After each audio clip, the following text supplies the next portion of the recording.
Hey up, welcome to the Cannonall Farm podcast. With us, the Nicholson brothers farmers Rob and Dave. We're two Yorkshire farmers who, along with our dad Roger, brother Rich and the rest of our family, have turned a farm with 2 sheds and a barn into an award-winning tourist attraction. You've seen us on telly, live on Facebook, and now we've got our very own podcast. On today's episode of the podcast, we're going to be talking about a brand new venture that we're just getting immersed in. We're building a new farmyard in the woods for the betterment of all our animals. Coming up. But if you stay focused and if you concentrate, then you can normally get most of these things ticked off and hopefully do the job that you're looking to do. I think you missed one out there. What? A good brother. Well, I think that goes without saying, Dave. Yeah. Well, that's it. I've wiped your ass for years. He hasn't.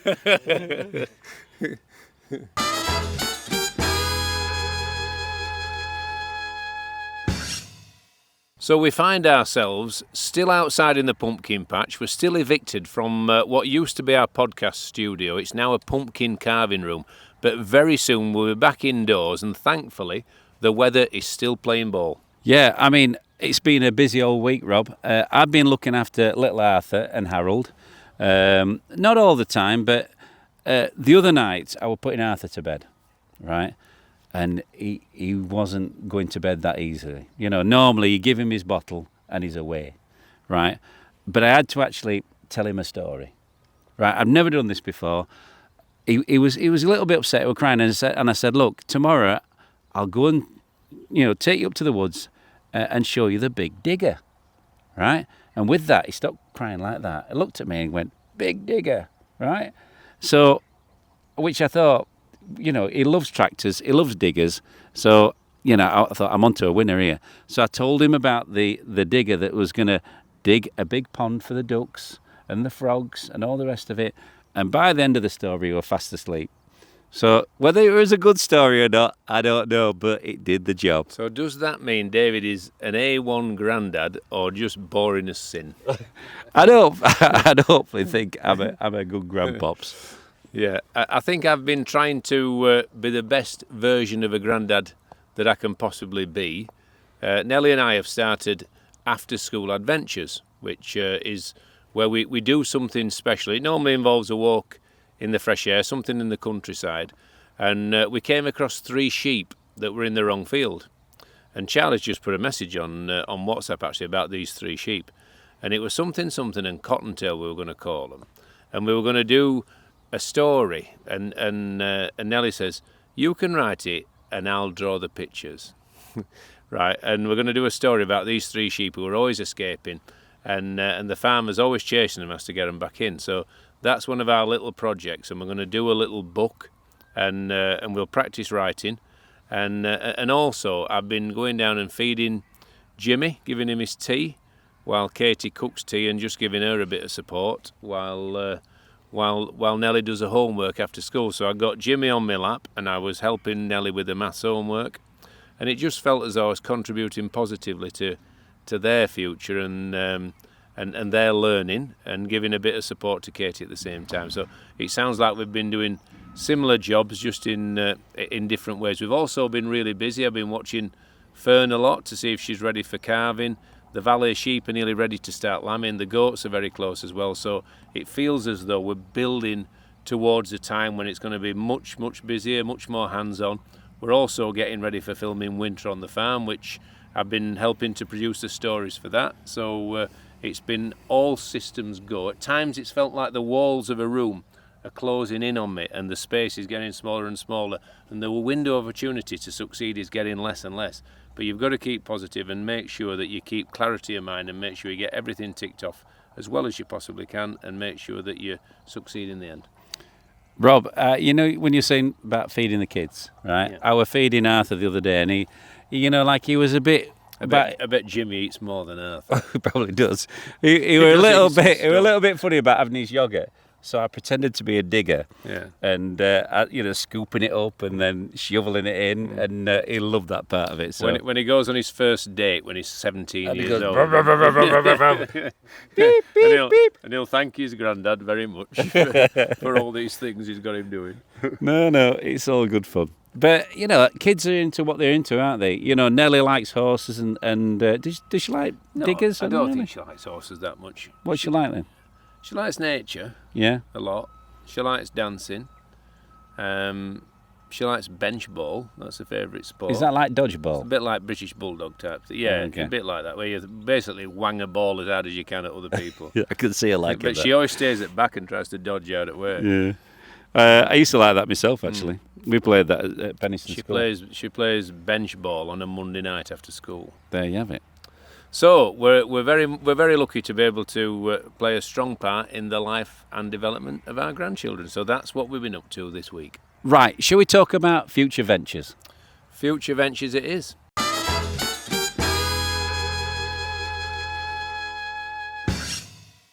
Anyone who's visited the farm recently may have heard the gentle rumble of machinery in the distance, because we've got a new project taking place in the woods. It's a brand new farmyard. The excavations at the moment are going on as we speak. It's going to give us extra facilities. It's going to give us extra room for the animals. It's going to mean we've got somewhere to store the straw. It's going to mean that we can store hay in the barns without having to wrap it in plastic. It means that we can store manure when the weather is wet and the land is very vulnerable to leaching, undercover, therefore safeguarding the rivers and waterways in our vicinity. Well, that's the thing, Rob. You know, you've got to move with the times. So this it's going to be abundant building. There's going to be no leakage. The manure, the strawy muck, is going to go into that barn, and you know what? We might never have to put muck on a field again in a pile. Yeah, it's been a long time in the planning. It's been a long time in the development, but we're actually now breaking ground. Orders are being placed for buildings. We're excited to say one of the buildings is going to be another roundhouse. There's also going to be an undercover muck storage facility. There's going to be barns. There's going to be facilities to do all the things that we've always dreamed of doing. There's going to be new handling facilities so the animals can be treated and dealt with in the best way possible, causing them the least stress imaginable. I'm super excited. We haven't quite got the fine details of the handling systems or anything like that. We're going to be looking at different suppliers, and we're going to put the very best in there, so the sheep have, well, 5-star treatment. When we're planning the following year's activities, we know that we've got 5 or 6 Shire horses due to fall next year. We know that we've got several hundred sheep due to lamb. We know we've got cows to calve. And at the moment, we're relying on a lot of our neighbours for some of their facilities to make sure that we can manage. This will enable us to keep the cattle closer to home. We'll still be supported by those neighbours. We'll still be using their facilities, but it'll just be an awful lot easier. We'll be able to spread all the animals out more thinly and make sure that they've got the very best crack at life. We may even do something around dry sow accommodation for the pigs. Well, Rob, we can do whatever we want to do. The beauty of it is, you think about this, Rob.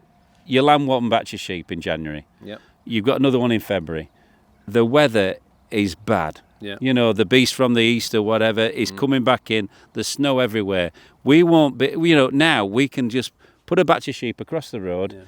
Yeah. The secure, the safe. We're not going to lose any to snow or frost. This facility will be absolutely 10 out of 10 for us and the sheep. We don't intend to fill those buildings throughout the year. We intend to keep them as overflow capacity for when times get tough, for when the weather takes a turn for the worse, just for that eventuality that you don't necessarily see coming. So we've done it to give ourselves the best possible chance of making a really nice job of the livestock. We feel very lucky that we're able to do such a thing, that we're able to invest to make our lives simpler, to make our lives better and the lives of our animals more complete. So we're very lucky to be able to do this, and it's in no small measure to the fact that you guys have supported us through visits to the farm, through your online contributions, through simply taking an interest in our little family farm in Barnsley. It's given us the opportunity to invest in something that we think is going to take Cannonall Farm from there to hopefully right up to there. Yeah, I mean, the majority of people will never see it. We will film it, of course. We'll put it on videos and what have you. I'm just looking across. It's going to be over the other side of the hill. We've screened it nicely. I think roundhouses do fit into the landscape well as well. That's one of the reasons why we chose it. The green roofs, they blend in. It's an exciting time, really. It's not just the sheep giving birth, the Shire horses. I mean, one year, right, it was like 2 weeks before the Yorkshire Show, before we turned any cattle out. It was that wet. This facility will just, help the cattle, the horses, the sheep. It's going to be something that's really quite special. I think besides the benefits for our farm animals, there's going to be a benefit for wildlife. We feel as though we're in a partnership with the birds and the mammals that we live and work alongside. There's going to be a pond, a wildlife pond, that will benefit from all the water landing on the roofs of these new buildings. It'll go straight into this pond. Ponds mean diversity of wildlife. They mean more birds, more animals, more amphibians. So we're really excited about that, and also the fact that we're able to store the manure undercover inside should mean that the waterways that surround us are in as good an order as they possibly can be. Now, you might have heard a JCB go past. That was Danny. He's just doing a rubbish run. Save me a job later on. Thanks very much, Danny. In addition to the new farm buildings, we're also investing in some fencing. We're making a holiday retreat for our reindeer where we can put them out into the woods to make sure they've got the very best crack at life. We're going to have some outdoor pigs going on up there as well. We've got all kinds of little strands, little nuances of facilities that are going to enhance their lives, enhance the offering that we've got down here, and hopefully turn us into a 5-star accommodation for our animals. Rob, it's not just going to enhance the animals, it's going to enhance the wood as well, because they're going to graze plants, the pigs are going to move the soil, we're going to see wildflowers again, bluebells where we never used to have them. We've seen it happen when we went to Princess Anne's farm. What the animals do in the wood benefits wildlife, so I'm looking forward to that. What the animals do in the wood stays in the wood. Exactly. These new farm buildings are part of a master plan. We've got other projects that we've got up our sleeve. We need to talk really nicely to the planners and to hopefully convince them that what we're doing here is going to be good for Cannon Hall Farm. It's going to be good for the area, good for Barnsley. We believe that sustainable development is what's needed, and we intend fully to make sure that whatever we do will stand the test of time and will benefit the local area, not just here but in the wider community as well. Yeah, Danny's just shooting past now with the JCB again. I think some of the ideas like building above the silage pit, you're not digging into any new ground, you're actually utilising that space more. And that's for a new educational and events facility. Exactly. Yeah, I mean, you've got to think about the future. We'd like a new gift shop and farm entrance, something that with a proper wow factor, something that's, probably, hopefully, one of the best in the UK. Our pumpkin festival, was really good, but this year we've taken it, I think, to a new place. We're trying to make Cannon Hall Farm the best version of itself possible. The new farm buildings are definitely going to help do that.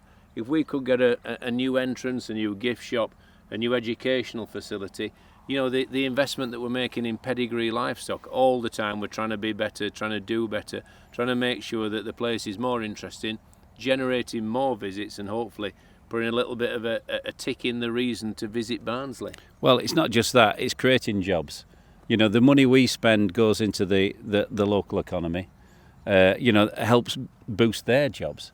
The visitors that come from far and wide, they stop in the hotels, they go out to the restaurants, they have a pint in the local pub, which helps them as well. So, you've got to look at the big picture, and hopefully, we're doing our bit for Barnsley and the surrounding areas. There's nothing actually makes me prouder than when people say, I had a really lovely day at your farm, or the farm's so much bigger, it's so much better, isn't it clean?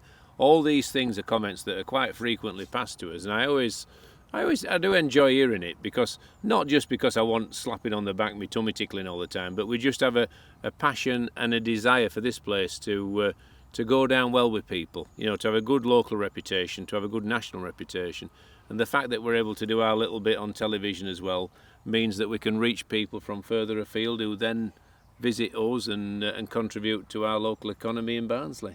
Yeah, exactly. You've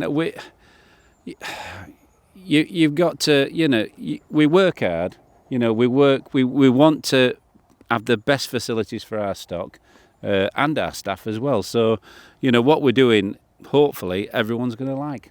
I'm very much looking forward to the year that lies in front of us. We're at the point now where the tups are going in with the ewes. Some of the sheep are tupped already, and you can almost smell lambing just around the corner. You know that you're going to be disturbed in the night. You know that cows are going to calve. We're investing in extra cameras, new cameras, so that we can see the animals better at night, so that if they need any help, we can be out there and make sure that they get that help. So 5 or 6 Shire foals due this year. That's exciting. Pedigree calves, rare breed pigs. Who would have thought we'd be looking at those in not too long ago? Yeah. So there's loads of really exciting projects that are just simmering along, ready for that fuse to be lit, and all of a sudden you've got another string to your boat and another exciting chapter for Cannon Hall Farm. We just need the buildings up, and then we can get the animals in. Yeah, it's quite difficult at the moment because you're trying to find the time to plan these perfect buildings, to make sure that you're covering every possible outcome when you're planning them. We want them to be right, but it's a difficult job trying to find the time, because all of a sudden you're filming for winter on the farm. There are other things that come along, and at the same time as all this is happening, you're trying to be a good husband, a good granddad, a good son, and contribute in every way possible to everyone that means a lot around you. But sometimes it's difficult.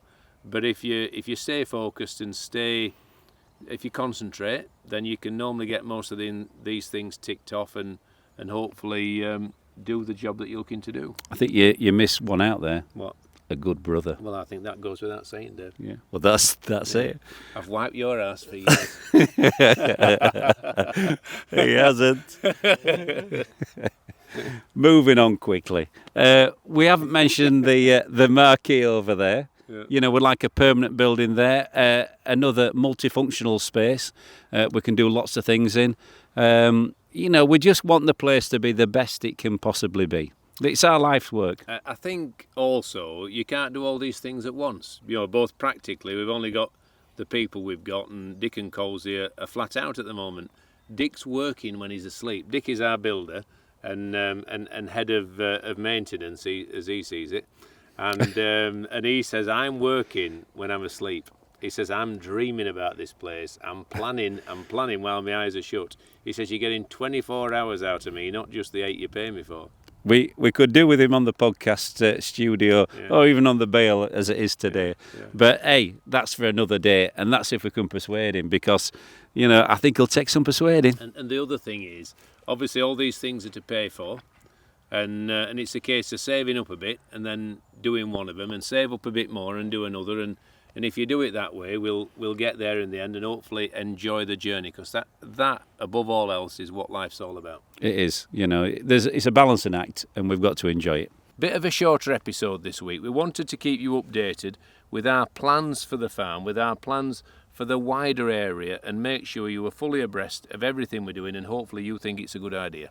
Well, let's hope the planners think it's a good idea as well, Rob, because without them, we ain't putting anything up. Do we need planning permission? I think we do, Rob. Oh, heck.